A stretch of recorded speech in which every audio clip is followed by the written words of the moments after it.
আসসালামু আলাইকুম বন্ধুরা, সবাই কেমন আছেন? আসলে আমার মতন যারা প্রবাসে আসার আগে অনেক চিন্তা ভাবনা করে রেখেছেন যে প্রবাসে আপনি যাবেন 6 মাস, 8 মাস, 1 বছরের মধ্যে 8-10 লাখ টাকার দেনা শোধ করে আপনি কিছু একটা করে ফেলবেন।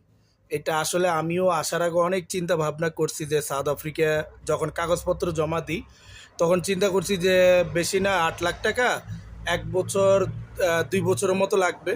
কিন্তু এখন 2 বছর হয়ে গেছে, আমি এখনো 2 লাখ টাকা শোধ করতে পারি নাই। আমার এখনো দেখা যাচ্ছে 5 বছরে পারবো কিনা জানি না। আসার পরে বুঝতেছি। আসার আগেও আমরা অনেক কিছু চিন্তা করে ফেলি, এই করব সেই করব। কিন্তু আসার পরে বোঝা যায় যে আসলে মানে আপনি এতগুলো টাকা শোধ করতে যে কত সময় লাগে। আর আপনার নিজেরও তো পার্সোনাল একটা খরচ থাকে। তারপরে আপনি বাড়ির থেকে আসার পরে দেখবেন আপনার বাড়ির নানা ধরনের সমস্যা আপনার সামনে চলে আসবে। আপনার আত্মীয়-স্বজনদের সমস্যা কিংবা বিয়ের অনুষ্ঠান কিংবা কেউ মারা গেছে সবকিছুতেই সবাই আপনাকে খুঁজবে। এইজন্য আমরা যারা আগে থেকে এইসব ধরনের প্ল্যানগুলো করে রাখি যে বিদেশ যাবো ২ বছরের মধ্যে দেনা শোধ করে ৫ বছরের মধ্যে অ্যা সব দিয়ে-টিয়ে বিল্ডিং-টিল্ডিং করে একবারে চলে আসবো।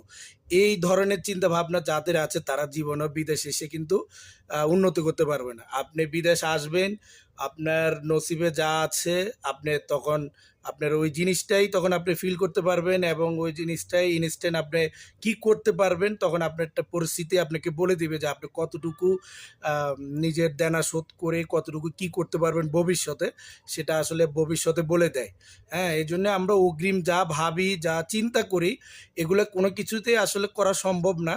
আর যারা এগুলা করার জন্য যাদের হচ্ছে তারা অন্য লাইনে টাকা ইনকাম করে। আপনি যদি সৎভাবে, হালালভাবে যদি টাকা ইনকাম করেন, আপনাকে অনেক সময় নিয়ে ৫ বছর, ৬ বছর অন্তত বিদেশ থেকে দেনা শোধ করতে হবে। এরপরের দেন যদি আপনার দেনা শোধ হয়, দেন এরপরে আস্তে, আস্তে নিজের ভবিষ্যৎ, নিজের ক্যারিয়ার আস্তে, আস্তে গোছাইতে পারবেন। তো আমরা যারা এই ধরনের চিন্তা ভাবনা করি তারা কিন্তু আসলে এগুলো কিছু করতে পারি না। যেমন আমার মতো আমি বলি আমার কথাই, আজকে ২ বছর হয়ে গেল এখনো ঠিক মতন ৩ লাখ টাকাও শোধ করতে পারি নাই। এই হলো আমাদের প্রবাস জীবনের গল্প, বুঝছেন? তো সবাই ভালো থাকবেন। আর যারা অবশ্যই ভিডিওটি দেখে থাকেন অবশ্যই লাইক, কমেন্ট করে পাশে থাকবেন, সাবস্ক্রাইব করে দিবেন। ইনশাআল্লাহ এরকম সাউথ আফ্রিকান বিষয়ে আরো অনেক ভিডিও পাবেন। ইনশাআল্লাহ। আসসালামু আলাইকুম।